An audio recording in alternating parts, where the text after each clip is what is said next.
I call it the taxpayer protection pen. I will not hesitate to use it to stop government from digging into your wallets. The governor's veto pen is a job killer, and that's not good for any working Minnesotan.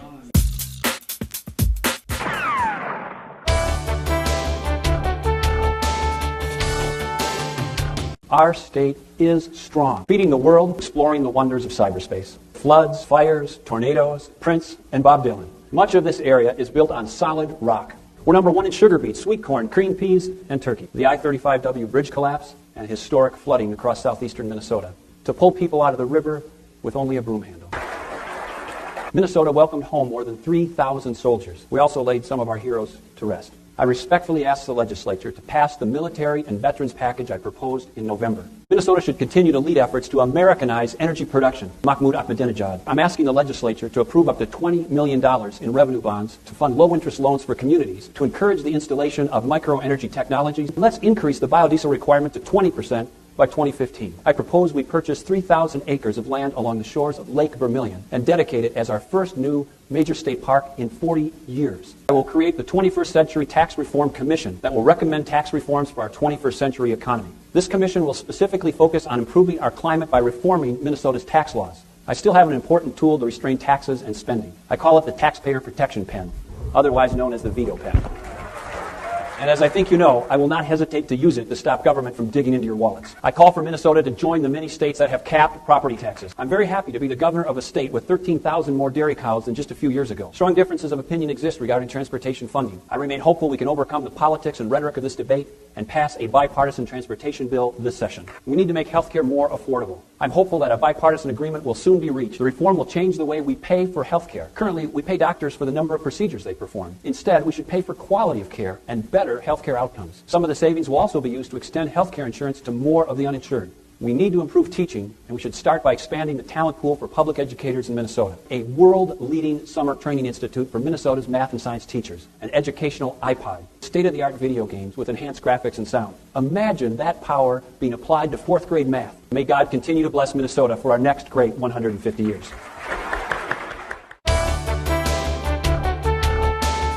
Our economy is struggling. Unemployment is on the rise. We have growing challenges when it comes to our infrastructure and our transportation system.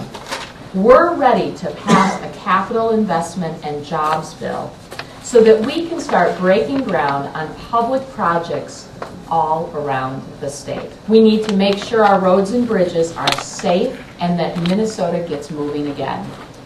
We won't allow more bridges to fall down. Kids and families also need to be guaranteed that they can get affordable health care. No one should have to worry that if a loved one gets sick, that their family's financial security is at risk. Illness is now the leading cause of bankruptcy in this country.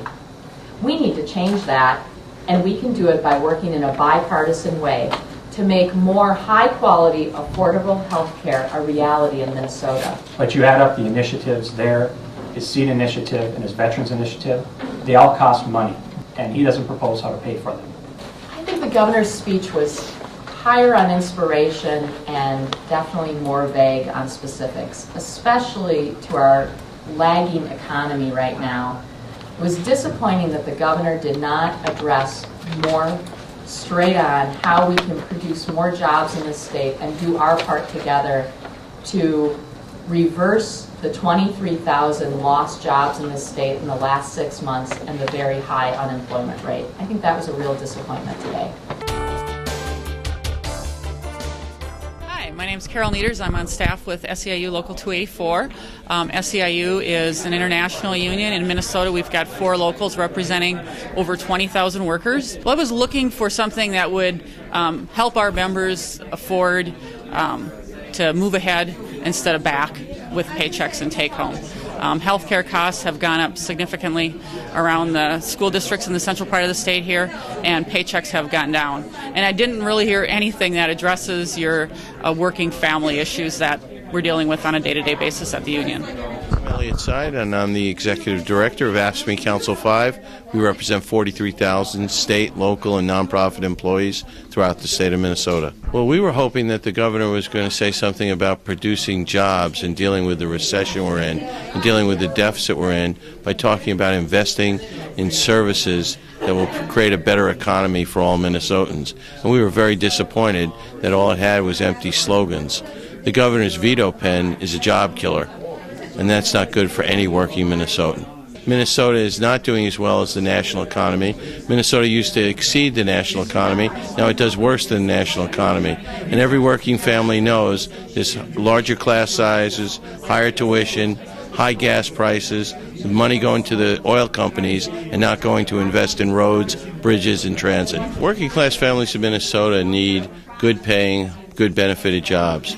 The transportation bill creates a safe public safety system, safe transportation system, a system that moves Minnesota businesses and moves workers to those businesses. It's been passed on a bipartisan basis twice. Governor talked about that. He's gotten a bipartisan bill twice. He's vetoed it twice.